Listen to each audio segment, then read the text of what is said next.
Tablet 4G di kelas 2 juta emang ada. Nah, ini adalah Tecno Megapad SE atau SE ya. Layarnya besar 11 inci Full HD+, refresh rate 90Hz. Desainnya tipis cuma 7 mm. SoC-nya Qualcomm Snapdragon 685, baterai 8000 mAh dan dia punya 4 speaker dengan suara yang sangat lantang. Tentunya dia udah support SIM card 4G. Di harga sekitar 2 jutaan selain Transsion Group, rasanya masih sulit ya menemukan racikan seperti ini. Kebanyakan tuh masih Wi-Fi only kan ya. Apakah tablet ini akan cocok untuk kalian? Nah, ini dia review Tecno Megapad SE.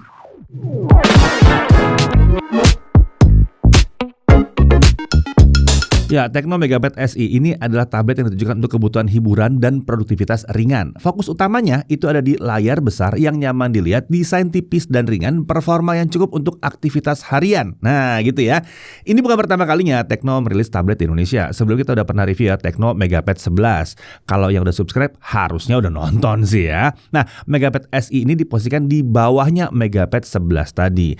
Tablet ini juga bisa disebut sebagai tablet entry levelnya Tecno. Nah, untuk paket penjualan, di sini ada unit tablet tanpa screen protector bawaan. Lalu tentunya ada chargernya. Ini ada charger 18 watt di sini serta ada kabel Type-C, kartu SIM smartphone, SIM ejector dan ada paket dokumen serta ada folio case tapi adanya di industri yang terpisah ya. Nah, untuk desain tablet ini hadir dengan desain yang sederhana, mirip seperti unibody di mana frame dan back cover jadi satu, tapi ada sedikit bagian yang terpisah di bagian modul kameranya. Bodinya ini dari metal, build quality terasa solid berkat bodi metal. Tapi tetap harus hati-hati ya karena material seperti ini bisa saja rentan penyok kalau terbentur dengan keras. Nah, untuk dimensinya tinggi 165,66, lebar 254,7 mm. Ketebalannya itu cuma 7 mm. Jadi kerasa sangat tipis ya saat dipegang ya. Bobotnya diklaim sekitar 489 gram. Nah, kalau kami timbang, ternyata bobotnya itu ada di 498 gram. Jadi selisih sekitar 9 gram aja ya. Pilihan warnanya ada ice blue seperti yang kami pakai ini dan ada moon dust gray untuk warna yang lebih gelapnya. Nah, kalau melihat posisi kamera selfie-nya atau kamera depannya, tablet ini ditujukan untuk penggunaan secara horizontal. Ini klasik untuk tablet masa kini. Untuk sisi kanan di sini ada 2 grill speaker dan ada USB-C. Di atas ada one tap button. Ini adalah sebuah tombol multifungsi. Dengan tekan 2 kali kita bisa mengaktifkan fungsi seperti nyalain flash, mute notifikasi, sound recording dan lain-lain. Kita juga bisa tekan dan tahan untuk mengaktifkan AI assistant dari Tecno yang namanya adalah Ella ya. Nah, di sebelah one tap button ada slot tray yang bisa kita isi 1 SIM dan 1 micro SD. Ini nggak bisa 2 SIM ya. Tablet ini hanya mendukung single SIM aja. Ya udah bagus ada support SIM cardnya. Kemudian di sebelahnya ada mikrofon, tombol volume dan tombol power. Di kiri di sini ada 2 grill speaker lagi dan ada logo Dolby Atmos. Untuk sisi bawahnya ini kosong ya. Nah, bisa kita lihat speaker total ada 4 biji di sini ya. Dan kami udah coba suaranya memang sangat lantang. Dari segi kejernihan suaranya tergantung musik yang diputar juga sebetulnya ya. Ketika instrumennya rame, suaranya agak sedikit kurang rapi. Tapi kalau instrumennya nggak terlalu banyak, bisa kami bilang ini cukup jernih dan nggak pecah walaupun volumenya dimaksimalkan. Dan untuk 2 jutaan sih udah oke banget ini sebetulnya ya. Oke, kita beralih ke sisi depannya. Ini adalah layar 11 inci, resolusinya Full HD+, 1200 x 1920 atau 1920. Refresh rate-nya up to 90Hz dengan fitur auto switch dari 60Hz sampai 90Hz tergantung aplikasinya. Brightness-nya diklaim up to 440 nits. Lucunya, hasil pengujian kita menunjukkan kalau layar ini bisa lebih terang, tepatnya di 470 nits untuk maksimum brightness-nya. Nah, dari segi warna, kita disediakan 3 mode, ada adaptif, boosted, dan natural. Dari pengujian kami, semuanya cenderung mirip dari segi color gamut dan coverage volumenya, mendekati 100% sRGB. Yang membedakan itu ada di delta E-nya atau penyimpangan warnanya. Untuk akurasi warna ini sangat baik ya di natural ya. Delta E-nya itu di 0,07. Di mode sisanya itu masih di atas 2. Mode natural ini akan cocok untuk editing konten. Mode sisanya lebih pas untuk nonton film atau main game misalnya. Secara keseluruhan, kualitas warnanya tergolong lumayan oke untuk tablet di kelas harga segini. Oke, lanjut ke atas layarnya. Ini ada kamera depan 5 megapiksel dengan perekaman video up to 1080p 30 fps. Oke, sekarang kita beralih ke belakang ya. Di sini ada modul kamera, terlihat ada 2, tapi ya yang satu kali cuma pajangan aja ya sebetulnya. Yang berfungsi cuma 1 kamera. Ini kamera utamanya 8 megapiksel dengan perekaman video up to 1080p 30 fps. Oke, untuk spek internalnya SoC-nya adalah Snapdragon 685 ya. Nah, untuk RAM unit yang kita pakai ini yang 4GB LPDDR4X dan di sini ada fitur MEMS Fusion up to 4GB untuk nambahin RAM-nya. Untuk storage ini 128GB, bukan eMMC, ini UFS 2.2. Jadi walaupun dia pakai Snapdragon 685, dia tidak pakai eMMC, dia pakai UFS 2.2. Ini harusnya membuat performa atau kesigapannya jadi lebih mantap ya. Oh ya, tentunya ada varian lain juga yang RAM-nya 8GB dengan storage 128GB, dan ada juga yang RAM-nya 8GB dengan storage 256GB. Nah, untuk baterai ini 8000 mAh, chargernya ini 18 watt. Nah, kita udah coba nih dengan charger yang lebih kencang, tapi memang dia mentoknya itu nge-charge cuma di 18 watt aja. Nah, untuk bypass charging di sini belum bisa, dan untuk sensor-sensor ini masih tersedia ya, tapi sebatas akselerometer dan magnetometer. Untuk light sensor, proximity dan gyroscope ini memang tidak ada di sini. Untuk fitur keamanan ini hanya standar Android aja, ada screen lock dengan pattern PIN atau password. Untuk face unlock dan fingerprint scanner sayangnya ini belum ada. Untuk konektivitas, dia tentunya udah bisa 4G ya, 2G, 3G, 4G bisa semuanya. Wi-Fi-nya Wi-Fi 5 dan udah support Wi-Fi sharing. Bluetooth-nya versi 5. Untuk kodeknya ini bisa SBC dan AAC aja. Untuk NFC di sini nggak ada ya memang ya.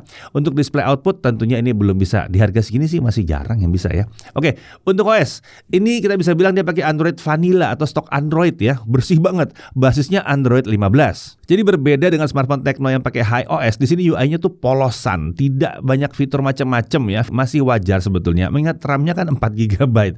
Tapi paling nggak, di sini masih ada beberapa fitur tambahan yang bisa kita temukan di dalam menu settings, seperti pengaturan one tap button, AI Assistant Ella, masih adalah AI-nya sini ya, dan fitur multi-device connection. Ini semacam quick share, tapi yang dirancang untuk ekosistem Transsion Group. Jadi kita bisa sharing file dengan lebih mudah ke produk Transsion yang punya fitur ini juga. Nah, untuk Google Mobile Services, karena ini versi yang full version ya, dan ini native ya, ekosistem Google itu berjalan dengan normal dan baik di sini. Quick Share tentunya ada di sini, dan kalau mau parental control ada Google Family Link yang bisa dipakai di sini. Nggak perlu akal-akalan atau nggak perlu nambah-nambah software lain lagi, udah ada built-in, dan ini termasuk yang mantap sebetulnya ya. Oke, langsung kita ke pengujian performanya. Untuk benchmark Antutu 10 kita dapat di 356 ribuan, Antutu 11 di 495 ribuan. Untuk Geekbench 6 single core 473, multi core di 1419. Untuk Trimark Slingshot Extreme graphics core-nya ada di 1367. Trimark Wildlife Stress Test base score di 659, lowest score di 654. Jadi stability-nya tinggi lah, 99,2%. Skornya ini masih standar Snapdragon 685 pada umumnya ya. Posisinya pun memang di entry level untuk SoC zaman sekarang. Oke, kita lihat aja langsung untuk gaming gimana. Kita coba PUBG Mobile, settingnya smooth ultra, dan game ini berjalan di 40 fps dengan lancar. Ini belum level kompetitif sih, sekitar untuk casual gaming aja. Gyro aiming tentunya nggak bisa ya, karena emang nggak ada gyroscope-nya. Untuk Mobile Legends, setting frame rate maksimum di high dengan setting visual kita style di rata kanan. Game berjalan di 60 fps, tapi ketika rame bisa drop ke 30-an fps. Belum yang super mulus, tapi kalau mau dimainin masih oke lah satu ini ya. Nggak terus yang berhenti-berhenti gitu ya, nggak juga ya. Lalu untuk Subway Surfers, game ini bisa jalan di 90 fps dengan lancar, tapi syaratnya kita harus setel dulu refresh rate layarnya ke 90 Hz. Kalau kita pakai setting auto switch, gamenya nyangkut di 60 fps. Nah, untuk Genshin Impact dan Wuthering Waves sayangnya ini belum pas ya dites dengan SoC ini, apalagi RAM-nya cuma 4GB yang kita pakai ini, jadi lebih nggak pas lagi. Oke, sekarang kita masuk ke pengujian kameranya. Oke, kali ini kita uji kemampuan kamera dari tablet Tecno Megapad SI yang satu ini. Untuk resolusi maksimalnya dia bisa sampai 1080p 30 fps saja. Hasilnya seperti ini kalau kita pakai pencahayaan studio. Gambar udah terlihat bagus, noise juga minim, dan detail juga oke nih. Gimana kalau kita pakai pencahayaan biasa? Kali ini kita uji kalau pakai pencahayaan biasa. Bisa kalian lihat di sini gambarnya udah mulai agak soft dan noise juga udah mulai bermunculan nih. Jadi disarankan kalau mau pakai kamera depannya, pakai pencahayaan yang lebih proper. Kali ini kita cek kalau pakai kamera belakangnya. Oke, kali ini kita uji kemampuan kamera belakang dari tablet Tecno Megapad SI yang satu ini. Untuk resolusi maksimalnya, sama seperti kamera depannya, dia cuma bisa sampai 1080p 30 fps. Hasilnya seperti ini kalau pakai pencahayaan studio. Gimana menurut kalian? Nah, di sini kita coba kalau pakai pencahayaan biasa ya. Nah, kali ini adalah contoh video kamera belakang dari Tecno Megapad SI tanpa pencahayaan studio, atau kita pakai pencahayaan biasa ya. Hasilnya kurang lebih seperti ini. Gimana menurut kalian? Hasilnya masih tetap oke atau enggak? Nah, gimana kalau kita pakai tablet ini untuk meeting online? Kita ambil contoh pakai Google Meet ya. Di sini kita akan coba beberapa fiturnya seperti backgrounds dan filters. Kita coba backgroundnya terlebih dahulu. Oke, kita pilih salah satu backgroundnya ya. Nah, kita ambil contoh pakai yang ini. Nah, dia bisa menjalankan backgroundnya Google Meet dengan baik di sini. Nah, kalau filternya gimana? Buat lucu-lucuan gitu buat pas meeting online. Kita coba filter yang satu ini.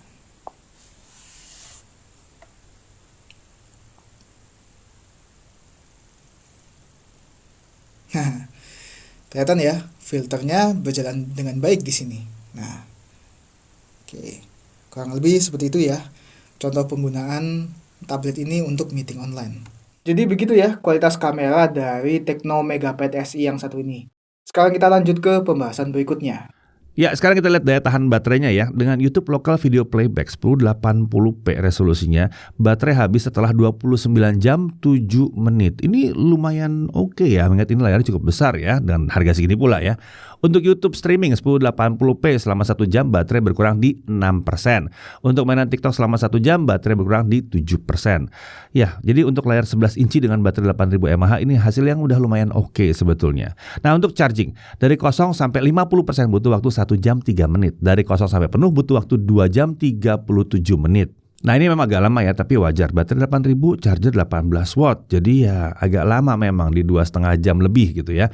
Tapi kalau mau dibandingkan dengan laptop, ini kurang lebih ya rata-rata air dari laptop di kelas harga segini. Ada nggak laptop harga segini? Kayaknya nggak ada deh ya. Oke, kita lanjut ke pengujian ekstra lagi ya. Untuk Netflix, ini masih L3, streaming masih mentok di SD aja ya. Tapi bisa diakalin ya dengan download di kualitas yang high, terus ditonton. Nah, untuk YouTube streaming maksimum di 1080p 60 fps tanpa dukungan HDR. Untuk haptic feedback di sini nggak ada, dan wajar untuk tablet kelas gini. Nah, apakah dia support keyboard dan mouse? Tentunya support ya. Memang Tecno tidak menyediakan keyboard case khusus, tapi kalau mau dipakai buat kerja ringan, kita bisa hubungkan tablet ini ke keyboard dan mouse Bluetooth. Atau mau pakai dongle, bisa juga pakai USB hub Type-C, lalu dongle USB dan mouse dipasang ke hub. Beres, bisa ya.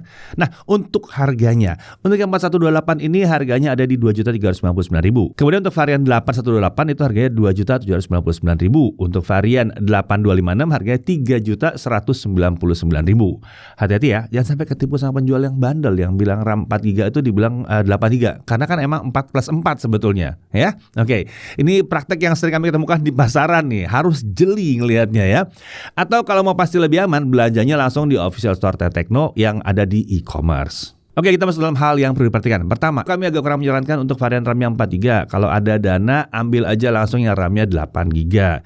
Kemudian untuk harganya ini agak tinggi dan hanya berbeda sekitar 100.000 dengan Tecno Megapad 11 yang RAM-nya 8GB dengan Helio G99. Ya memang sih, industri sekarang lagi di masa krisis RAM dan storage yang harganya melonjak gila-gilaan. Tapi Tecno perlu mencari solusi agar tidak dibingungkan dengan lini produknya sendiri sebetulnya. Lalu, dia belum mendukung stylus khusus. Untuk sekarang hanya bisa pakai stylus universal aja. Kemudian belum ada biometric security di sini. Charging juga agak lama. Sensor juga terbatas. Di sini nggak ada gyro. Dan ini tidak hanya berdampak pada game, tapi juga bisa berpengaruh ke arah kompas dan orientasi peta yang jadi kurang responsif, serta tidak adanya stabilizer pada video tentunya. Oh ya, meskipun ini Tecno, tapi jangan samakan UI-nya dengan smartphone Tecno yang pakai iOS ya. Di sini beda, lebih ke Android polos. Jadi kalau kalian cari fitur-fitur spesifik iOS, tentunya belum ada di sini. Kelebihannya apa? Wah, layarnya nih jernih nih ya. Besar dan jernih. Navigasinya juga mulus karena refresh rate-nya 90Hz. Ukurannya 11 inci dan bodi yang nggak terlalu tebal. Ini juga membuatnya nyaman untuk dibawa kemana-mana. Lalu dia udah support Google Mobile Services secara penuh ya. Ya kalau bicara aplikasi aman, ada Play Store di situ, aman-aman. Lalu ada one tap button juga yang bisa dipakai untuk berbagai macam fungsi. Storage ini udah pakai UFS, paling nggak ya udah pakai UFS. Ini bukan 685 yang pakai eMMC. Kemudian dia punya 4 speaker yang lantang di sini dan baterainya ini lumayan awet. Support 4G pula di sini ya. Masih ada slot micro SD juga kalau memang dibutuhkan. Dan dia datang sepaket sudah dengan folio case-nya. Pada akhirnya tablet ini cocok buat siapa? Ya, rasanya ini cocok untuk yang mencari tablet untuk keperluan entertainment ringan. Untuk anak-anak juga masih cocok ya. Parental control Google itu sangat bisa diandalkan dan performanya juga bukan yang super lancar untuk gaming. Jadi ini malah bisa jadi poin positif buat orang tua, ya nggak? Lalu untuk yang cari tablet dengan dukungan SIM ini juga cocok ya. Belum banyak opsi ya saat ini di kelas 2 jutaan. Memang kalau WiFi only bisa aja tethering dari smartphone, tapi beberapa orang akan lebih suka kalau bisa pakai SIM card langsung di tabletnya ya, karena ya ada yang bilang ini lebih praktis dan lebih nyaman aja. Lalu tentunya untuk yang daerahnya belum tercover provider internet atau WiFi ya, oke lah ya, tablet dengan dukungan SIM ini jadinya opsi yang lebih pas mungkin ya. Ya pada akhirnya Tecno masih tetap konsisten merilis produk-produk tabletnya di tengah krisis RAM dan storage saat ini. Ya memang kalau kalian masih bisa dengan mudah mendapatkan Megapad 11 dari tahun lalu dengan harga yang mirip, itu kabar baik buat kalian. Tapi kalau udah sulit mendapatkannya, Megapad SI ini akan tetap jadi opsi yang pantas untuk dipertimbangkan.